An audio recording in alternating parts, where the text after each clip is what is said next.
Award season is over and nobody cares what my top movies are anyway. So what is even the point of a top film list? For me, it is to list as many of my favorite movies that I can before you get tired. But spite is also fun, so I'll start by explaining why some of the most popular and acclaimed films of the year will not be making my list. Most likely it's because I haven't seen it. You can't watch everything. But also, I watch a lot of movies, so if I didn't see it, I probably didn't want to. So, starting off strong, I haven't seen The Brutalist. It is a 3.5 hour movie about a Holocaust survivor architect made by people I do not know. It is a bad pitch.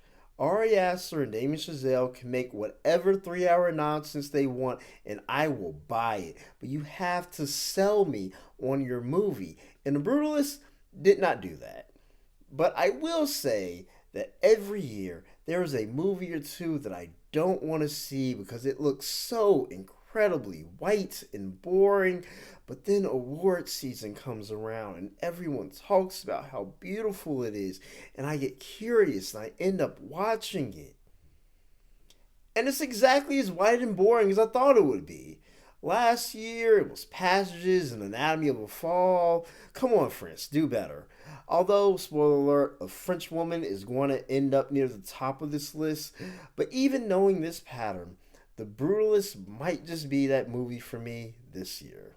A Complete Unknown is completely unknown to me. I love Timmy about as much as the next guy and a quarter as much as the next girl, but I do not listen to Bob Dylan, and I do not need to see a biopic about him. Same goes for Robbie Williams and Better Man. I generally only watch Catholic nonsense in the form of horror movies, so I haven't seen Conclave, but I've seen so many posts comparing it to things like Gossip Girl, and it really feels like the internet is using my love of teen girl media against me. And who knows? They might be right. I might love it. I have not seen Nickel Boys or Hard Truths. I can be pretty particular when it comes to movies about black pain, and I didn't like the trailers to these ones. But I can't tell whether I think they're going to be really interesting and inventive black filmmaking or exploitative wars nonsense. I don't know, maybe both. I'll figure it out when I watch them. I want to see A Real Pain. I don't think it's going to be one of my top movies, but it's on Hulu now, so I'll probably see it. I'll probably end up watching all of these movies. I will probably end up watching all of these movies. As for films I have seen, I really don't think I have too many hot takes this year. If your fave doesn't make my list, I probably liked it fine. Like, Anora was too unfocused to make my list, but it was still pretty good. Then there's my extremely lukewarm take that Amelia Perez wasn't good or interesting enough to deserve the massive amount of awards attention it's getting, or the hate campaign it's a part of. It was fine, entertaining even, not worth more from me. I really didn't like the Latvian animated film Flow, and will probably be annoyed when it wins Best Animated Feature. But I'm not pulling for anything else, and I only dislike it because I don't care for animals. Like, I don't want animals to suffer, but if you show me 90 minutes of a non anthropomorphic cat being scared, I will be entirely unmoved. Hopefully, that's enough of my bad takes to pique your interest, but without further ado, here are my top 24 films of 2024. Quick housekeeping. Eligibility for this list consists of having a 2024 US wide release and whatever I saw at the Atlanta Horror Film Festival. Don't pay too much attention to the order. I certainly didn't. Number 24, Dune Part 2. Absolutely beautiful. Denis Villeneuve continues to turn difficult and dense source material into an absolute delight.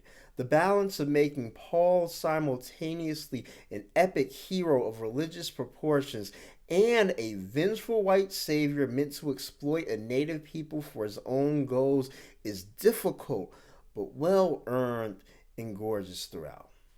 Number 23, Babygirl explores desire, power dynamics, and humiliation through a high powered CEO forming a sadomasochistic relationship with one of her interns. It is also one of 5 movies I watched this year that revolved around an older woman beginning a relationship with a young man, and this one was the hottest. I cannot emphasize the sexiness of this film or Nicole Kidman enough. Erotic cinema is back, baby. And also, this movie displayed a genuine love and respect for the younger generation that I find quite rare. Number 22, Baby John, was the last great movie of 2024. I love an epic Indian action romance flick.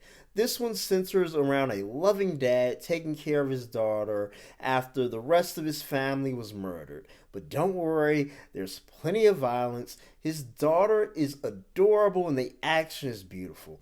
My favorite part was a scene where he killed a bunch of people to protect his wife's family, and they are all horrified at the amount of damage this man can produce. I love violence that feels violent, and the romance is strong and beautiful. This is the dad movie of the year. Although I do have to give a bit of a content warning since the villains of this film horrifically traffic young girls, so be prepared for that if you end up giving it a shot. Number 21, Mean Girls, was the first great movie of 2024. This movie isn't as good as the original Mean Girls, but that's a bad standard to hold it to. Mean Girls 2003 is one of the greatest movies ever made, and this one captures some of that magic very well. Plus music, plus Renee Rapp, plus Ollie Cravalho, plus Avantika. The staging for most of the musical numbers was very interesting, and I particularly appreciated Regina George's aria, Someone Gets Hurt, which freezes time at a party and very effectively is able to fill a single moment with a devastating sense of menace. So, after seeing some of the negative reviews that Mean Girls got, I can't help but think about how when the movies that you really love don't manage to strike the same chord with the general public, it can become difficult to talk about them because you end up defending them. And I don't want to do that. I just want to have fun and celebrate a really good year for movies. I don't want to make anyone feel like they're wrong for disagreeing. Number 20, everyone but me is wrong about Argylle. So, do I love Argylle because it is delightfully made with love, or am I just filled with spite because of the generally hostile reaction it received? Why not both? I will say that Argylle had an aggressively bad marketing campaign. Who is Asian Argylle is a bad question, ridiculously easy to answer, and teaches you how to watch the movie wrong. So I'll just tell you what I liked about the movie. Romance is one of my favorite genres in media, and I often feel it is overlooked and disrespected. So I'm really a sucker for a genre film that takes its romance seriously. Or, even better, just isn't afraid to be a full-blown romance. Sam Rockwell has previously played a bumbling but effective assassin love interest in the film Mr. Right with Anna Kendrick. I loved that character then and I love it now. I hope he does it a bunch more. Matthew Vaughn is visionary when it comes to creating some of my favorite action set pieces, and this one was no different. The colorful explosion of love and violence near the end reminded me that I really do love when men make romances. Number 19, The Fall Guy, is also an action romance with particular attention to stunts, although my favorite stunt was when they needle dropped Taylor Swift's All Too Well 10-minute version. Number 18, How to Have Sex, is a gritty indie movie about teen girls on a spring break style trip with plenty of sex, drugs, and rock and roll. I could tell at a glance that it would be horrifically traumatic, but wasn't sure if it would have enough truth and heart to make up for that. And it did. Number 17, Smile 2, had some pretty big shoes to fill. Smile was devastating, and this sequel came in with a bigger premise about a demon hunting a pop star, and this one has something to prove. If you don't like jump scares, then the Smile universe is not for you. And after the terrifying, creative jump scares of the first, number 2 plays incredibly fair. Every scare is telegraphed, but they make you live in it. the film savors fear. I will say that the film cheats a bit at the end, but it gives you exactly what you want from this premise and a terribly lovable protagonist to boot. Number 16, Alien Romulus, was another highly anticipated horror sequel, and aside from one glaringly bad decision, you can feel the love for this franchise throughout, and it was terrifying, particularly the facehuggers, one of my most uncomfortable theater experiences, complimentary. Number 15, Did I, was a film I saw at the Atlanta Horror Film Festival and it blew me away. It is about a woman suffering from dissociative identity disorder, and its main point is that DID is not a fantastical premise that turns regular people into murderers, but rather a heavily stigmatized disorder that real people who have often dealt with severe trauma live with. The real horror of this film is the trauma the protagonist experienced and the ongoing stigmatization that keeps her lonely and afraid. Number 14, My Old Ass, was lovely, gay, and a paranormal romance. Aubrey Plaza and Maisie Stella were amazing. The film uses nostalgia to emphasize the importance of loving right now in the present. And Maisie Stella sings One Less Lonely Girl, and it is amazing. Number 13, Drive Away Dolls. Lesbian Margaret Qualley with a strong southern accent is more than enough to sell me on the movie. It was very fun, and I also love Geraldine Viswanathan, and Tiffany Plastercaster can steal my dick anytime she wants.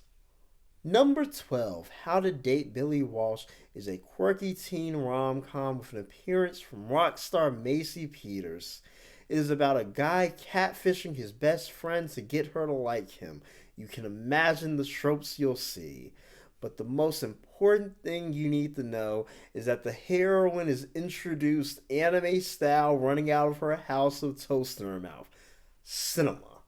Number 11, Wicked, was wonderful. No wonder it's so popular. Whenever I watch, I can't help but think, what is this feeling so sudden and new? The most swankified film of the year. I never doubt John M. Chu. Bravouristic performances from everyone involved. I can't wait to see Glinda and Elphaba's romance mature in the sequel. Amazing. So, before I get to my top 10, I want to talk about a couple of dishonorable mentions. The first is Megalopolis, which I will not disparage because disliking this movie feels like Francis Ford Coppola is getting one over on me. The woman did try to warn us that it was dangerous for men to think about the Roman Empire. Big compliments to Aubrey Plaza and Shia LaBeouf, who very much knew what movie they were in. And my final dishonorable mention is Rebel Ridge, a film that has been particularly liked this year, and I do not understand why. I could write an entire essay about this movie, but I won't. The short version is that it is an action revenge film where the cops steal a man's money, threaten his business, kill his cousin, overdoses his friend, and endlessly tries to kill him. And his solution is to give different cops a box. It's wildly unsatisfying. I'm not even that anti-cop. I mean, like, yeah, fuck Cop City. But sometimes when making a movie, narratively, you have to kill some cops. If you're not gonna, then don't make the movie. I don't understand whatever liberal nonsense this movie is trying to accomplish, but apparently it works for a lot of people. That being said, Aaron Pierre's performance was really good. Man, I'm going to end up making this video. And without further ado, my top 10, starting off with a Vietnamese film that I just happened to catch. Like Babygirl, it is one of the 5 films I watched about an older woman starring a relationship with a young man, and it is the best. Mai, whose name means tomorrow in Vietnamese, is a masseuse who just moved into a new apartment and is trying to have a fresh start and rebuild her life. But it is difficult as she is constantly haunted by her traumatic past and her yesterday. She starts dating the hot young neighbor, but twist, he's actually a nephew of one of her wealthy clients who doesn't approve of the couple. Will their love be able to survive? So this movie is longer than necessary, sometimes too sentimental, and tonally all over the place. But Phuong On Dao's portrayal of Mai is without a doubt my favorite performance of the year. Mai goes through so much, but when she turns it on and proclaims that she wants and deserves and will choose love and happiness, my heart breaks for her, and I want her to have her tomorrow, and I want to be her tomorrow. So I spent a good bit of my life disliking horror, but as I started to watch more and more films, I realized that disliking horror movies was akin to leaving money on the table. So I pushed myself to find the horror girly inside of me, and I'm so glad I did because 2024 was an absolutely incredible year for horror, as exemplified by the next five films on this list. Number 9, I Saw the TV Glow, is a masterpiece. It's gorgeous. Maybe my favorite cinematography of the year. It comes with a soundtrack of original music from some of my favorite bands. It takes a break in the middle to have a dive bar concert with Sloppy Jane, Phoebe Bridgers, and King Woman. More American films should just stick music videos into their stories. The film is ostensibly about a person trapped in a nightmare dimension with an impactful and nostalgic piece of media called The Pink Opaque, leading them to the real world and true experience. And this is an allegory for how it feels to be a trans person not living their truth, or as the trans say, the egg crack moment. Allegory can sometimes lead to lazy storytelling because the literal events don't matter as much as the actual message. But Shuen Braun really cares about her story and made a film that is really beautiful and works even if you do not pick up on the metaphor. Which is why I think some viewers missed it. But I think the film is so much more beautiful if you can hear what she's saying, and it all comes down to the central message that if you are still drawing breath, then there is still time. Number 8, Blink Twice, comes with a built in content warning. Originally called Pussy Island, Zoe Kravitz's debut feature is about a young, dark skinned black woman who is invited to a billionaire's private island. Horror ensues. This one has strong themes of harm and power. Channing Tatum is phenomenal, charming, and terrifying in his villainous role, but Naomi Ackie is the true star of this film.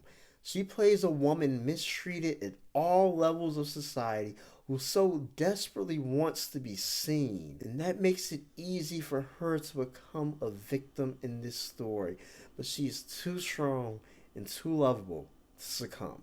Number 7, Your Monster. I saw this one at a particularly crappy day for me, and it brought joy back into my life. Another paranormal romance, my favorite genre. It is about a girl falling in love with her monster, which is essentially a manifestation of the anger and violence inside of her that women sometimes learn to dissociate from. It is beautiful, romantic, and extremely funny. It is rarely scary, but the horror elements are so lovingly placed into the film. And Melissa Barrera is top notch. Please watch this movie and let it turn you into a monster lover. Number 6, The Substance, one of 3 Oscar nominated films on my list and the only one in my top 10. This film is magic. I could talk about it all day, but I'll rein it in. The Substance is chic, stylish, and a little sleazy. Coralie Farge can objectify a woman better than a man ever could. Demi Moore's award-winning performance as a beautiful aging star being pushed out of her industry will bring you to tears or to extreme violence. Probably the latter. The last 20 minutes of this movie was such a maximalist explosion of gore, blood, and malice as the film becomes absolutely drenched in the blood of the monster it created. And it beats you over the head with its message. I've always said that anything worth saying is worth screaming, and this might be my favorite scream of the year. Number 5, The First Omen, is my favorite horror film of the year. I will mention its twin, Immaculate, which ostensibly has the same plot. A girl goes to Italy, becomes a nun, and is impregnated against her will with a magic baby by evil priests. Twin films have it hard because even when they're both great, there's always a favorite, and The First Omen is mine. I am a sucker for a striking shot, and Arkasha Stevenson uses this against me very well. Nell Tiger Free gives a phenomenal and physical performance, with one scene being very reminiscent of Possession. The film is tense and horrific and beautiful as our lead tries to figure out the mystery and save a young girl before the horror can happen to her. Leaving horror, we have number 4, Space Cadet. Emma Roberts has been my favorite actor ever since I was 17 years old and I saw my first favorite film, The Art of Getting By. And year after year, she continues to delight and I continue to fall in love. This time around, she plays Tiffany Rex Simpson, an endlessly creative and inventive Florida party girl who loves to look at the sky and dream. She decides to pursue those dreams and apply to NASA. And because of a, let's say, enhanced resume, those idiots let her in. And she excels, of course, because this is a rom-com. Good vibes only. I was really struck at this film about a woman who has the conviction and aptitude to succeed at a high level in her dream, but is locked out of it because of a tough family situation kept her from developing the expected prerequisites. Our world is just not structured to allow people to dream and pursue their passions. We live in a world with so much wasted potential, and there are so many weird, beautiful, and quirky people who would make this world better if we gave them a chance. And Rex's go-to jam is Carly Rae Jepsen. I love this woman. Number 3, Challengers. I'm sure the thumbnail of this video says that Challengers is my number 1 movie, because it is. I have 3 number 1s this year, which never really happens to me. I normally have an odds-on favorite every time. So these next 3 movies are really special. But starting off with Challengers, I am a racket and a dick for Tashi Duncan. I knew this was my favorite film of the year as soon as I saw it. It has such a palpable erotic tension played through what can only be described as anime levels of tennis. This film is tight and better on every rewatch.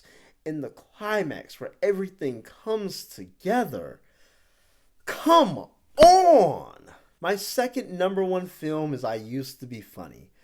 Rachel Sennett had my top movie of last year and she just continues to stun.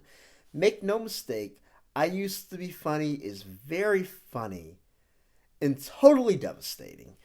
The film forces us to live in the aftermath of a traumatic assault as a young woman struggles to function in her new reality because she's not who she was before and she never will be. But even though she can't go back, she's still got a lot more life to live and a lot more beauty to create.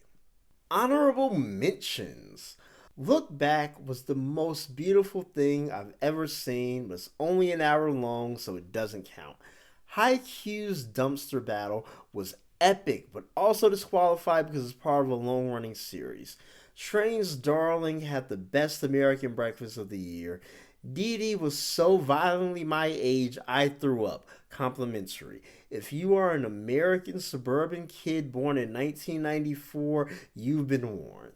Hannah Marks is one of the most interesting and talented directors in the game right now, and she made a lovely adaptation of John Green's Turtles All the Way Down. And Beautiful Wedding was an awful, horny sequel to a wonderful, subversive masterpiece. This series is truly Roger Kumble's spiritual successor to Cruel Intentions. And finally, my last number one film of 2024 is National Anthem. I remember seeing the trailer to this one in front of I Saw the TV Glow and thinking, wow, I really want to see that gay cowboy movie. It did not disappoint. National Anthem is one of my favorite genres of film that I like to call boy sees a beautiful girl and then fucks up his life for the better. I guess that kind of makes Sky a manic pixie dream girl, one of my favorite kinds of girl. Like our protagonist Dylan, I would love to follow a beautiful girl to the gay rodeo. Hell, I'll follow her to a gay circus, a gay street racing gang. I will follow a beautiful girl anywhere, especially to a theater. Watching this extremely personal film about finding a place that you belong both inside and outside of yourself is why I love film. And like Dylan's new home, I love how that magic is not big or grand, because if you're lucky enough to find it, it's just there for the taking. Hello, thank you so very kindly for watching my video. Please ignore the upload date, the Christmas tree behind me, and this Christmas hat, and pretend like I uploaded it at a reasonable time. Please come back next week for my top 10 examples of my favorite uses of the Roman Empire in film.